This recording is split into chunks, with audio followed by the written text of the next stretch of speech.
Hi cine lovers, welcome back to our channel cinema world. Allari Naresh గారు నటించిన 12 railway colony movie review గురించి ఈ వీడియోలో చూద్దాం. ఈ మూవీ జానరా వచ్చి మర్డర్ మిస్టరీ థ్రిల్లర్, కానీ ఈ మూవీ ఆ జానరాకి ఎటువంటి జస్టిఫికేషన్ చేయలేదు. ఫస్ట్ హాఫ్ మొత్తం ప్లాట్ లైన్ సెటప్కి, క్యారెక్టరైజేషన్ ఎస్టాబ్లిష్మెంట్కి అండ్ అన్నెసరీ లవ్ ట్రాక్కే డెడికేట్ చేశారు. ఈ చాయిస్ నాకు కంప్లీట్గా అన్నెసరీ అనిపించింది. చాలా బోరింగ్గా కనిపించింది ఫస్ట్ హాఫ్.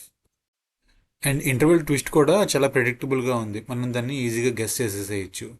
ఈ మూవీ స్టోరీని స్పాయిలర్స్ లేకుండా చెప్పాలి అంటే, మన హీరో రైల్వే కాలనీలో ఉంటాడు. అక్కడ ఆరాధన అనే అమ్మాయిని చూసి లవ్ చేస్తాడు. ఆ అమ్మాయికి ఒక హెల్ప్ కావాల్సి వస్తే దానికి హెల్ప్ చేస్తూ ఉంటాడు. దీంట్లో మర్డర్ మిస్టరీ ఏంటి అండ్ బ్లాక్ మ్యాజిక్ ఎలా ఇన్వాల్వ్ అయింది, చివరికి హీరో మర్డర్ మిస్టరీని ఎలా సాల్వ్ చేశాడు అనేదే మిగిలిన స్టోరీ. ఈ మూవీలో నాకు వర్కౌట్ అయిన విషయాలు అంటే ఈ మూవీ విజువల్స్ అండ్ బీమ్స్ గారి సాంగ్స్. అన్ని సాంగ్స్ కాదు, ఓన్లీ వన్ సాంగ్ అండ్ పోల్చుక్క గారి క్యామియో. ఇవి కాకుండా నాకు ఈ మూవీలో ఇంకేం నచ్చలేదు పెద్దగా. ఈ మూవీలో నాకు అసలు వర్కౌట్ అయిన విషయాలే చాలా ఎక్కువ. అందులో ఫస్ట్ది లవ్ ట్రాక్. ఇది మూవీ ప్రోగ్రెషన్కి ఎక్కడా యూజ్ అవ్వలేదు. అండ్ సాంగ్ ప్లేస్మెంట్ కూడా అబ్రప్ట్గా అనిపిస్తుంది.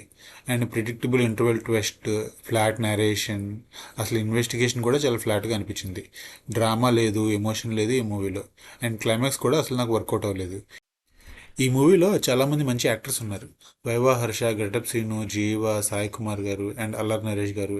బట్ ఎవరు కూడా మంచి పెర్ఫార్మెన్స్ ఇచ్చినట్టు నాకు అనిపించలేదు. దీనికి మెయిన్ కారణం ఏ క్యారెక్టర్కి కూడా అంత ఎమోషనల్ డెప్త్ లేకపోవడం వల్లే.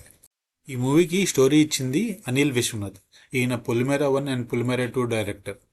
ఈ మూవీలో ట్విస్ట్లన్నీ కూడా పొలిమేర మూవీలో ఉన్నట్టే ఉంటాయి, కానీ ఆ మూవీలో అక్కడ వర్కౌట్ అయ్యాయి. బట్ ఈ మూవీలో అసలు వర్కౌట్ అవ్వలేదు. ఈ మూవీకి డైరెక్టర్ వచ్చి నాని కాసరగడ్డ. ఈ మూవీలో స్క్రీన్ ప్లే కానీ నేరేషన్ కానీ నాకు అసలు వర్కౌట్ అవ్వలేదు. ఓవరాల్గా ఈ మూవీ మీద నా ఒపీనియన్ చెప్పాలంటే ఈ మూవీ నాకు అసలు నచ్చలేదు. ఈ వీడియోకి ఇంతే ఫ్రెండ్స్. మా వీడియో మీకు నచ్చినట్టయితే తప్పకుండా లైక్ చేసి షేర్ చేయండి. మన సినిమా వరల్డ్ ఛానల్ని సబ్స్క్రైబ్ చేసుకోండి. Thanks for watching. Bye bye.